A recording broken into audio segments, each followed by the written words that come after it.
nice in the Senate and help Chuck Schumer out with his whole Dianne Feinstein situation. That's what I'm told.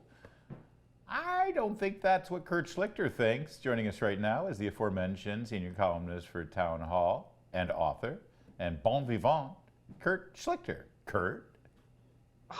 How dare you disrespect my senator?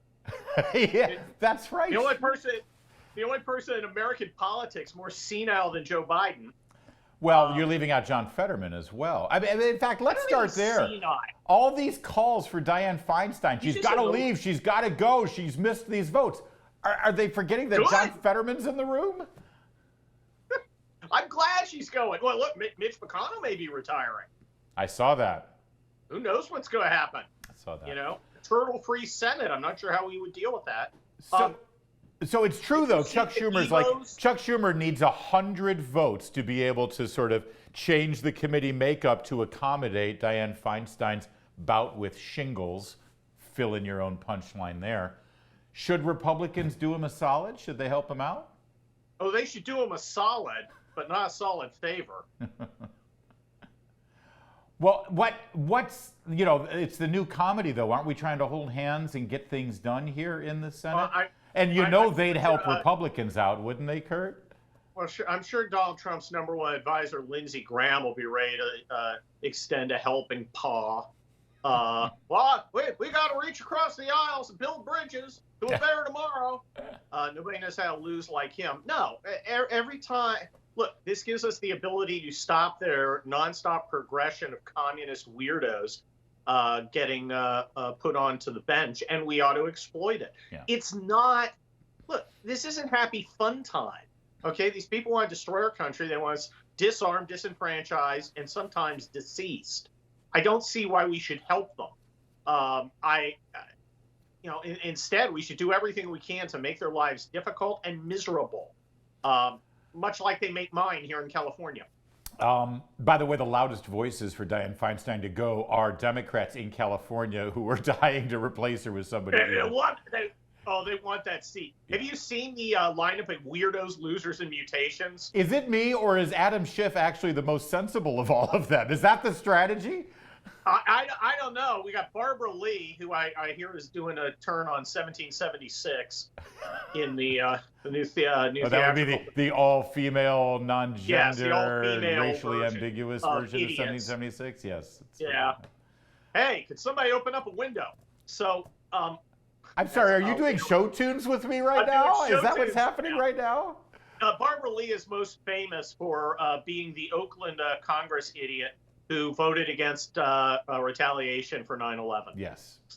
The one and only vote, if I remember right. That's her claim to fame. Adam Schiff, of course, is a creepy little weasel. I've said before, I'll say it again. He looks like the kind of guy in a Ford Econoline idling outside an elementary school. I mean, he's just a creepy weirdo. Understood. He's on my top 10. Never look at his browser list. And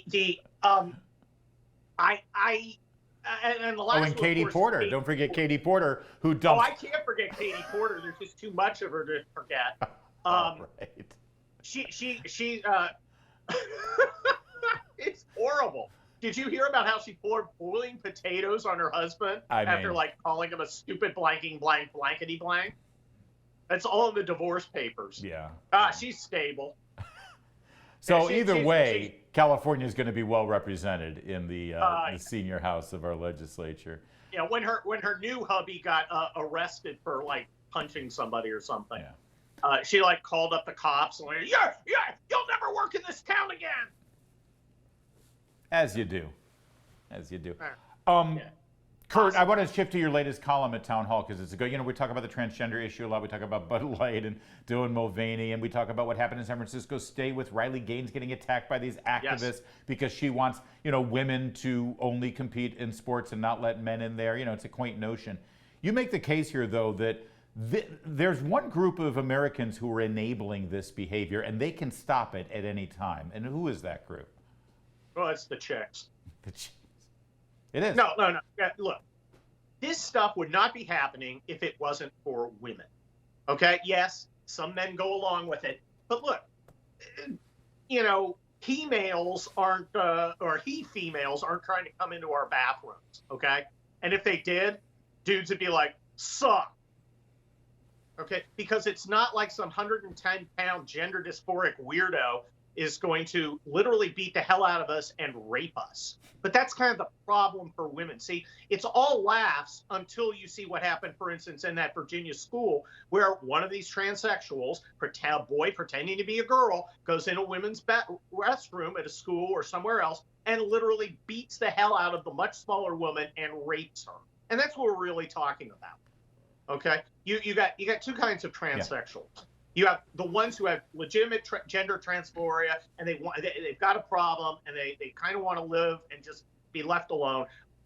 Okay, then you've got the weirdo perverts who either want to have sex with children or want to use fake gender identity to obtain access to women's intimate spaces so they can either get off by watching them or exposing themselves to them or by physically attacking them. Yeah. And that's what it's really about. So and this is, this is something that the liberal wine women who we always talk about have enabled because they think it's adorable. Yep. Oh my gosh, isn't Dylan Mulvaney amazing? That's no, right. He's a creepy weirdo insulting you, and you're just taking it because you don't want to upset your Cosmo buddies and have them exclude you from brunch. Yeah, and they're normalizing and excusing predatory behavior. And you're 100% right. The second women with one voice stand up and say enough is enough, it ends. And guys will be like, you're right. Yeah, look, good with I it. mean, I support Riley Gaines, but until women form a consensus, women are the center of gravity, as we used to say in the military. The point where the decision's made. If the women put up with it, that will happen. Look, you're showing a picture of Dylan Mulvaney, right? He's in some organization. Do you think a lot of these institutions are run by he-men? No, I don't think so. Okay, it's run by women. Yeah. And the women tolerate it. Women and gay men. And they've got to stop, or it's going to continue. Real fast, I want you to be able to respond. You're being criticized. Gavin Newsom is a monster. He's a horrible Marxist monster. You pointed out the fact that Donald Trump was like, I used to get along with him. It was fine. He used to say nice things about me. You want Donald Trump to be better. You want that. Yes. There's nothing wrong with actually wanting Donald Trump to be better. And that was an indication that he's got room to improve, right? Well, yeah, look, I don't understand people who love somebody so much they let him stomp on his own foot. Okay? And that's what Trump's doing. I like Trump. Trump is, if not the first best president of my lifetime, the second best. And his litany of achievements is remarkable, especially when you consider the firepower that was aimed against him. And it annoys me when I see him, instead of running on, would you like to see 1% inflation and no wars again? Yeah. And instead, hey, meatball, you love jab, derp, derp, derp. It's insulting to me. It's stupid. He can and I be don't better. like. He can be better, and I want him to be better. I want him to be better if he's going to be the nominee, and I want him to be better so he can win the presidency. And I will vote for him if he is. But I want to win. Sadly, Kurt Schlichter, we're out of time because Joe Biden said in Ireland that he wants to lick the world, and I don't have time to get your response. Oh, my gosh. There it is. We'll be back. There's more on O'Connor Tonight.